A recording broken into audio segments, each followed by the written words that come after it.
Content on this platform, including all WeedSmart Extension products, podcasts, articles, webinars, and social media, is provided by WeedSmart for informational purposes only. It is not intended to be a substitute for professional advice specific to your farming system.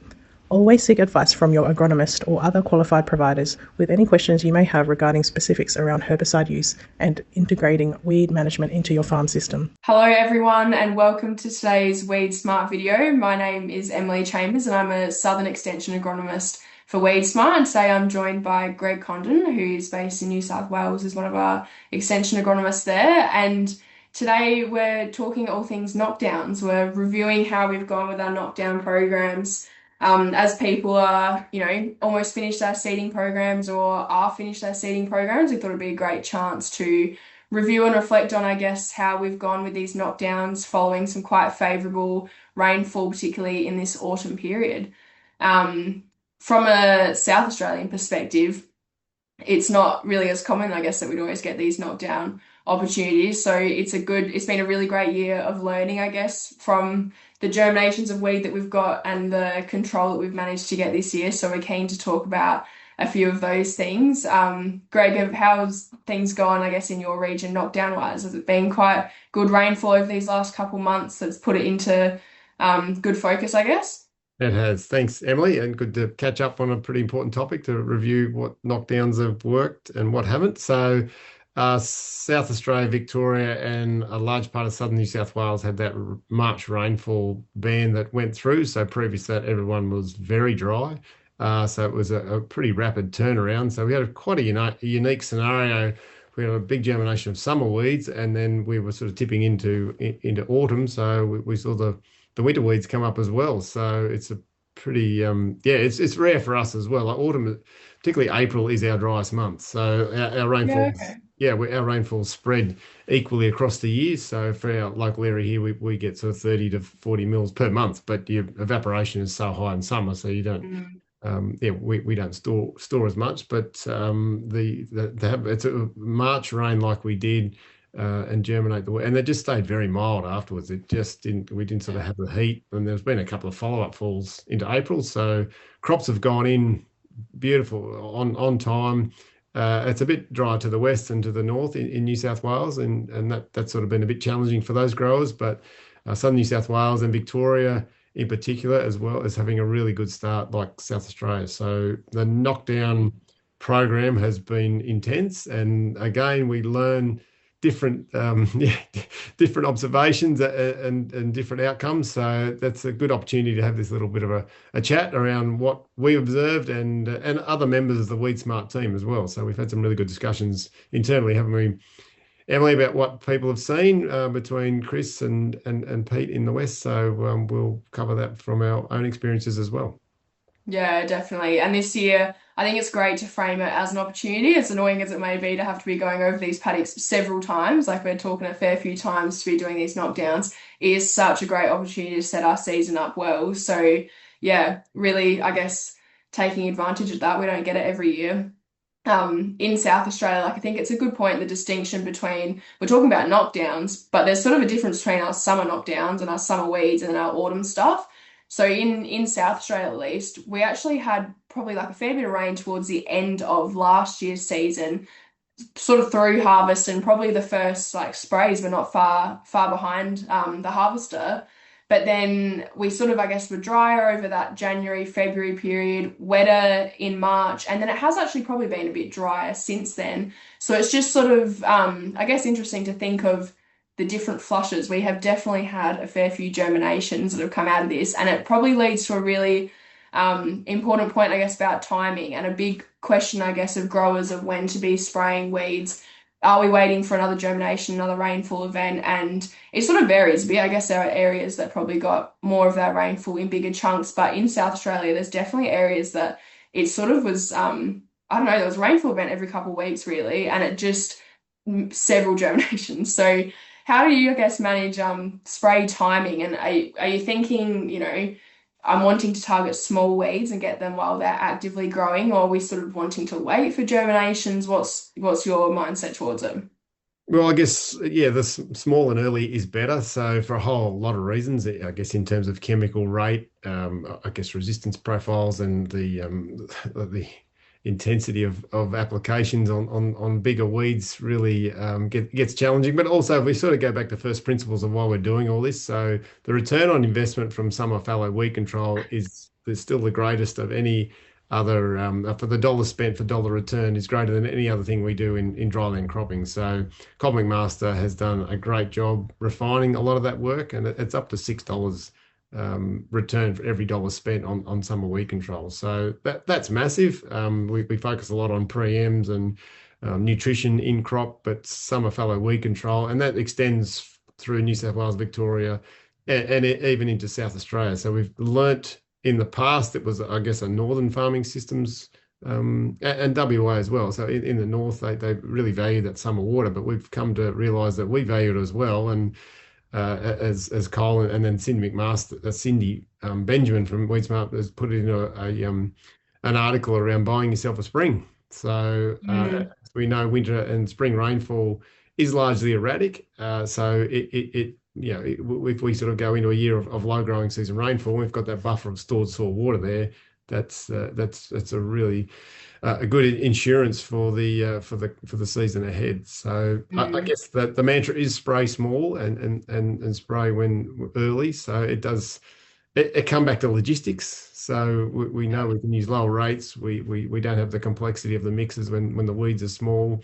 Once they get bigger, then that's when the efficacy gets more challenging. They get some summer weeds change their leaf structure, so they get harder to have uptake of certain herbicides. So that gets more complex. So it's easy for us to say spray small and spray early, but for a lot of growers, we had in our scenario we had a lot of products still in the shed because we did no summer spraying at all. We had no harvest rain, we had no January, February rain, so there was a lot of carry of product.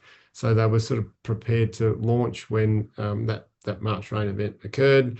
Um, I guess it's the different crop types and the different stubbles. So the cereal stubbles, yeah, they were the first to come. So they sort of got targeted. And I guess our pulse stubbles, and probably the same as you, had potentially some crop topping post mm, post harvest or pre harvest. So that had helped. So their numbers weren't quite as challenging, but they also become some of the more difficult in terms of double knocks and triple knocks. So you got particularly fleabane and south thistle and the like that really challenging to get on top of. And then our next one is canola stubble. So they sort of were a bit later to come because sometimes there was a bit of carryover residual where people might have used Clearfield and had a really dry spring summer, so the weeds didn't come as quickly. But it's around prioritizing the logistics. And for some people, that might have meant getting a contractor in. We drew on some aerial support.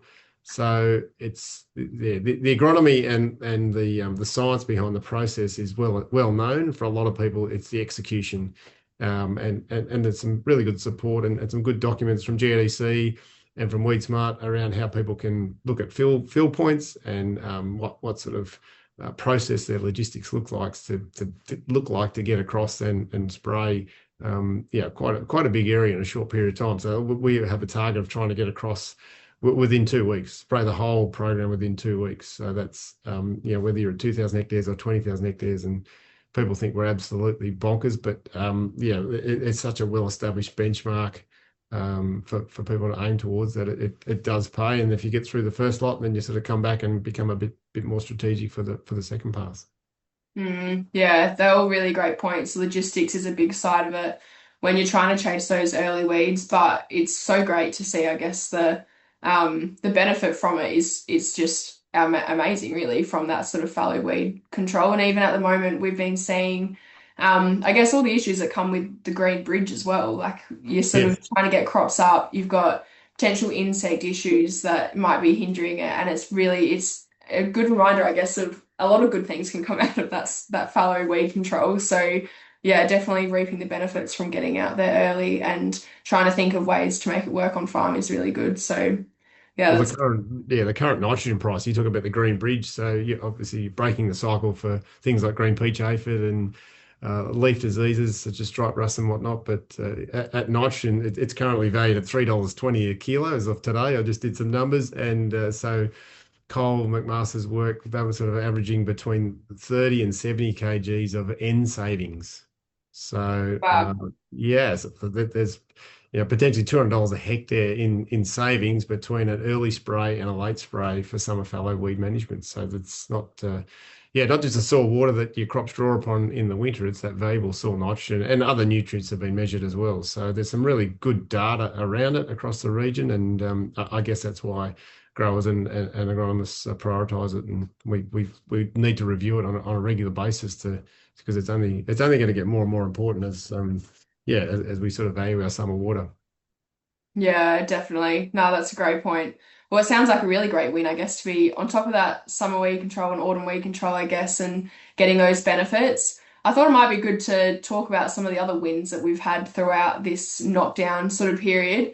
A big one for us in SA probably, and it relates back to timing stuff again, is probably that double knock strategy and having, I guess, actually having a well-formed strategy and quite, closely looking at paddocks, figuring out what is there, what we're targeting, and timing it well to be able to get good control of those weeds.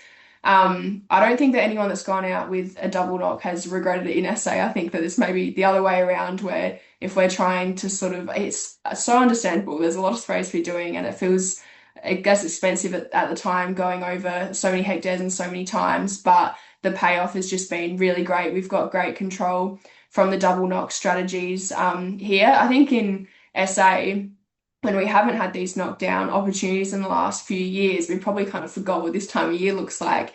And the brews that are more glyphosate based, I guess, and not really following up with something, we have really struggled with control. Like it's definitely showed up a lot of glyphosate resistance this year, particularly ryegrass is probably, you're probably ahead of this, Greg, with this type of resistance that we get. But where guys have decided to go with the double knock has really helped tremendously.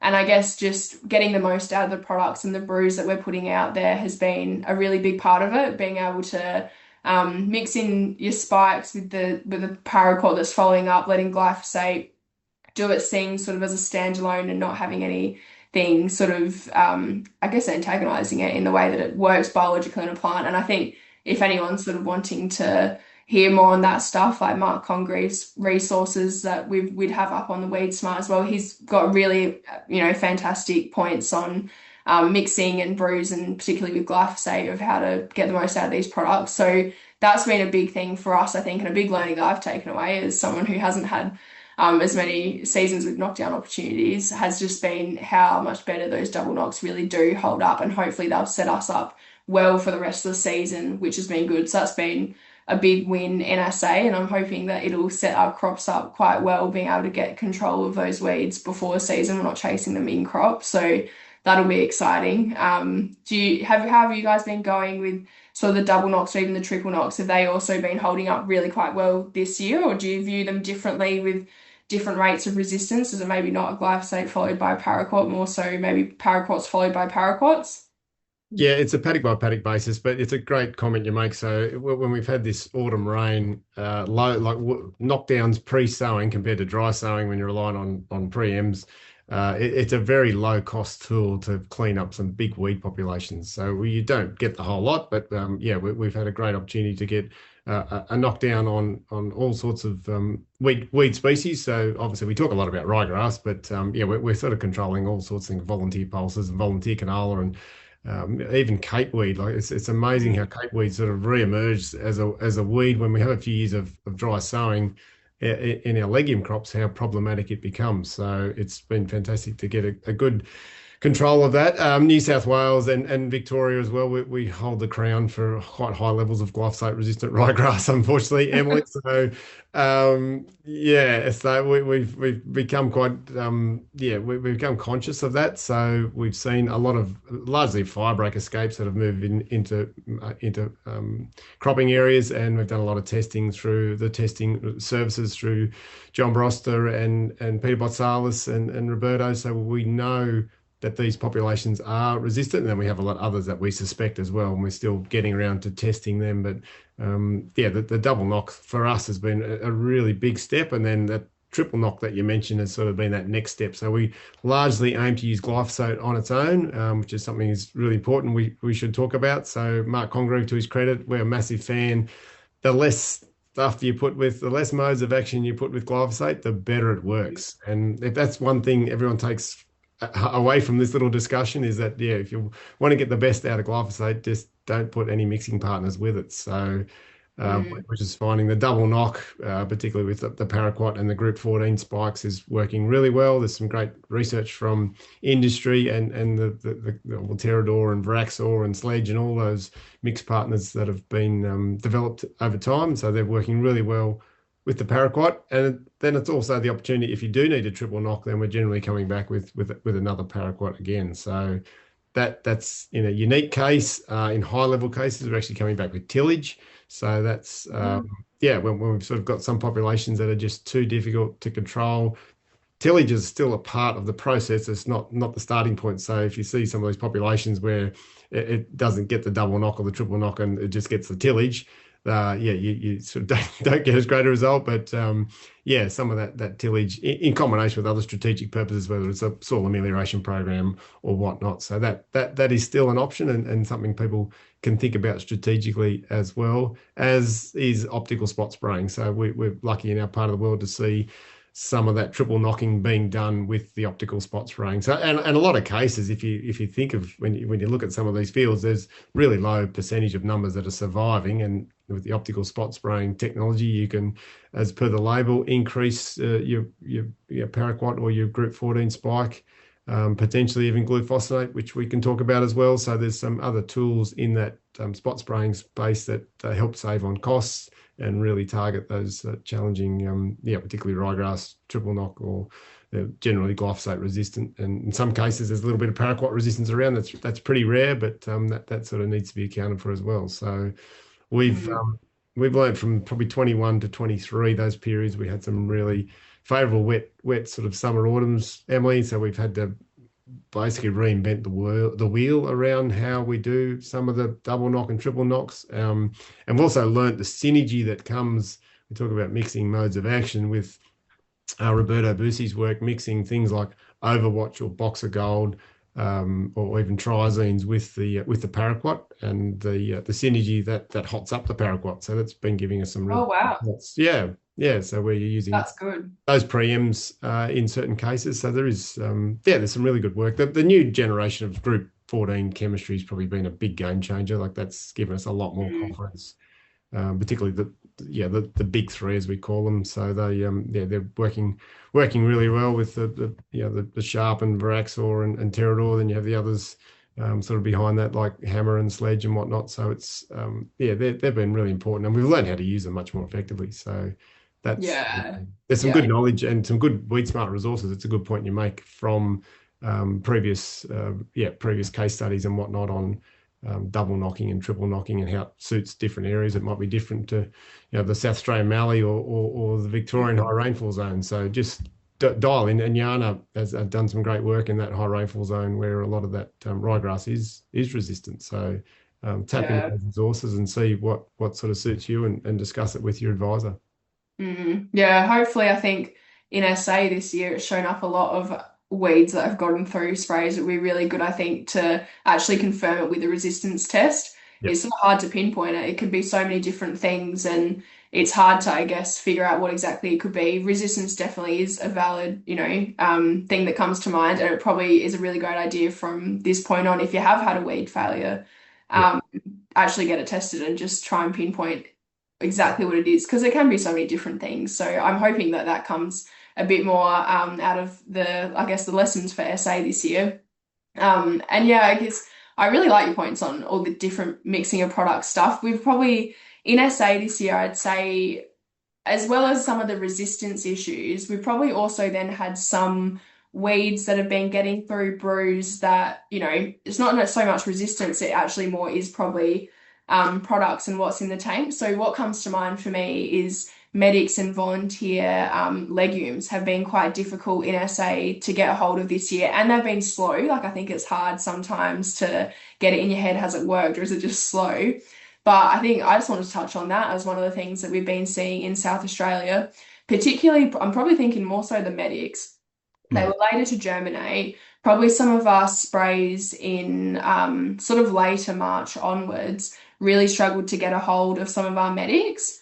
And probably stuff that was done the first half of March had quite good control. But the distinction, I guess, of you're getting closer to seeding, if you're going into some of those sensitive crops like your canolas and your legumes, you're dropping out your 2,4-Ds, you've got a spike in the mix, it's not really mixing that well with glyphosate, it's not really great spraying conditions. All of these things for us, I think, brewed a little bit of a perfect storm where there's been some weeds that we actually really haven't got great control of. And yeah, the medics and the volunteer legumes have been one of them for us, and just a good, I guess, yeah, lesson in how products actually do mix in a tank, and they just don't complement each other, I guess, in the way that they work. The Your spike in the mix is a bit too quick and contact, active, I guess, on the Mm. weed. It doesn't give enough time for the glyphosate to move around, and so we've really probably been seeing that this year, that it's just been difficult to get on top of those weeds. That's been a good lesson going forward, but it's a tricky one with Yeah. medics. Like there's just been probably several germinations that when you go out and you're looking at it, it feels like it might not have got great control, but are you actually looking at plants that were there at the time that you sprayed it, or have there been another germination since? Is probably a tricky one as well, just to really be thinking about what you're looking at, I guess, before you're making calls on if it was a success or not. So a tricky thing to balance, I guess, but something that we'll take forward in future years, I think. Yeah, I think it's really important to do those reviews, take time, especially as an agronomist, to get in and help your clients, help your growers as to what has worked and what hasn't, because we're always generally racing on to the next job. And if you take a little bit of time to go back and reflect on what worked and what didn't, and it comes to that point around that slow weed control. So the fast brownout, I think it's just the biggest con in the industry, because I want weeds to die and I want them to die slowly. So that translocation and slow translocation of a great product like glyphosate is so critical. So the fast brownout or the speed of kill really comes with those contact herbicides. And having a good understanding around what glyphosate's doing as a translocated herbicide compared to the contact products like the Group 14 with paraquat and glufosinate. So when all those modes of actions get tumbled together and you put a few preems in there as well, no wonder the efficacy is reduced. So, and I think people have a greater understanding of that as resistance starts to sort of come to the fore, that well, perhaps we're just asking too much of some of our products, particularly glyphosate, because it is just underpins our complete no-till systems. So there are compromises. We're in the business of compromises, so it's understanding which paddocks are going to get the double knock and which ones aren't. That's probably been the big thing for us, Emily, this year. So we know we've got to really target some of these high pressure blocks, and then there's others where we haven't had to do a double knock. So you can really sort of do a fairly standard program, and it's got a low weed seed bank. So that's sort of proving the point. If you've got a low weed seed bank, then you're saving on passes and you're saving on herbicide costs. So that's Mm. the value of the big six and all the principles behind it. But where you don't have you don't have that luxury, then going hard with a double and triple knock, but understanding the principles with which the herbicides are going to work is really important. So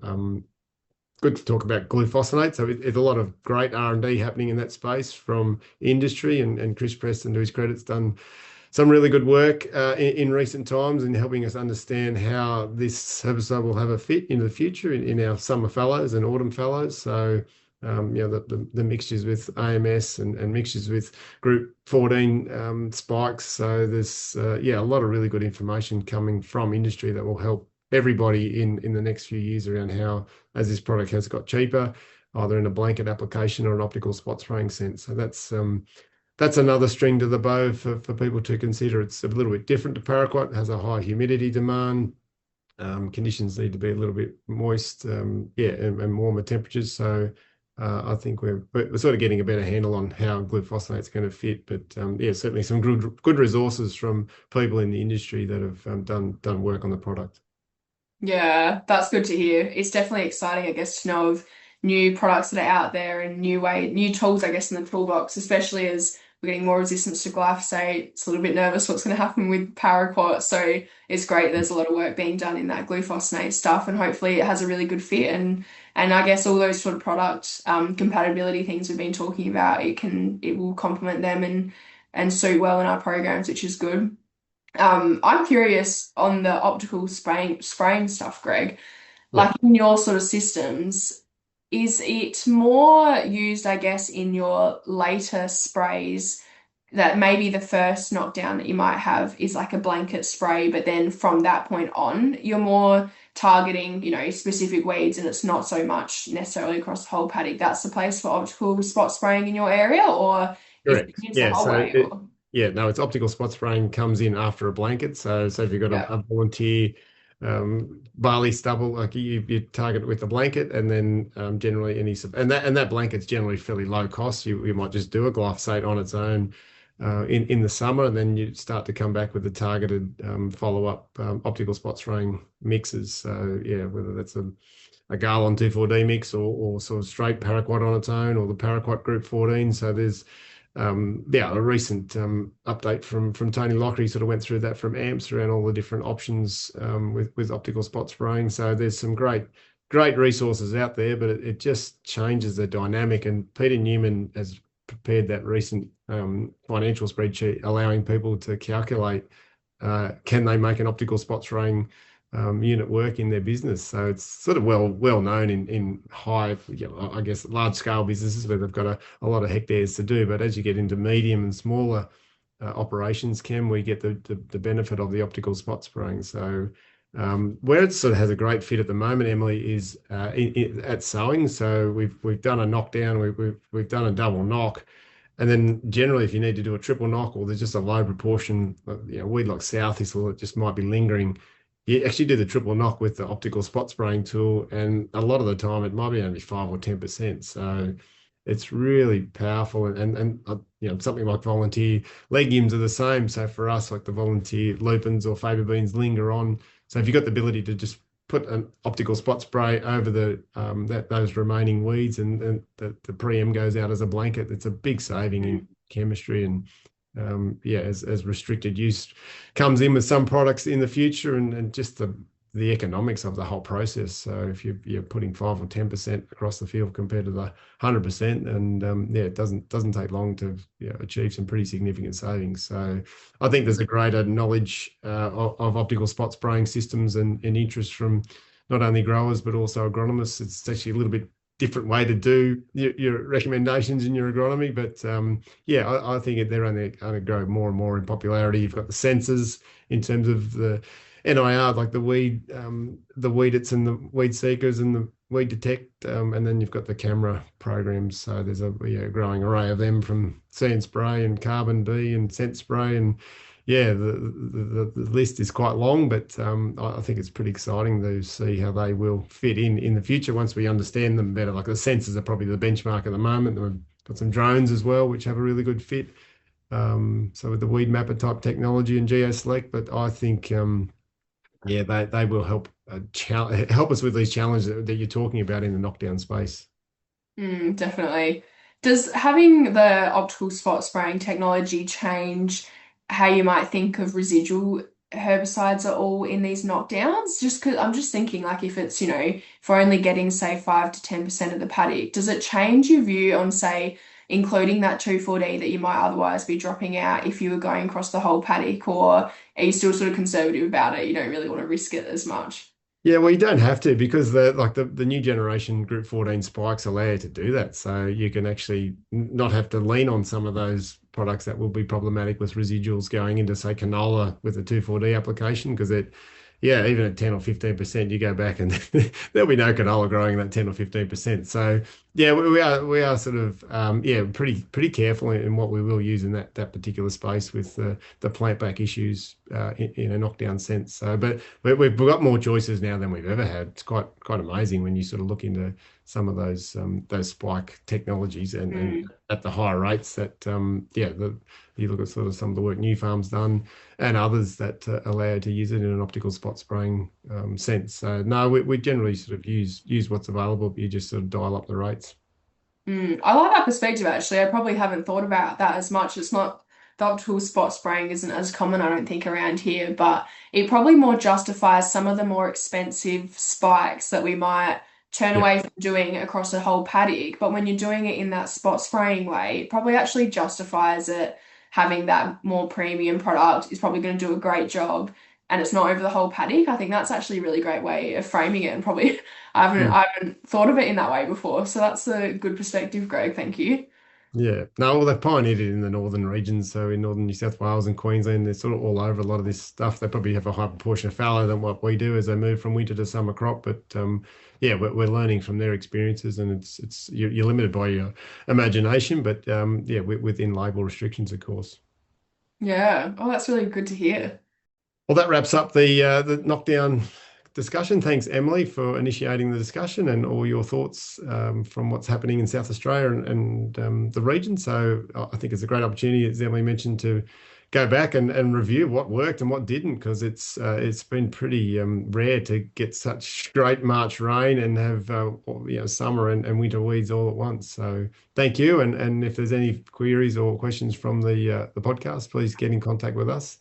And I'll just mention that we've got Weed Smart Week coming up in Griffith this August, where a lot of these exact topics will be talked about, particularly in terms of some of the optical spot spraying and tactical use of some new chemistry in that knockdown space. So yeah, check out the website or our socials, and yeah, we might get to see you in Griffith in August. So thank you all, and bye for now.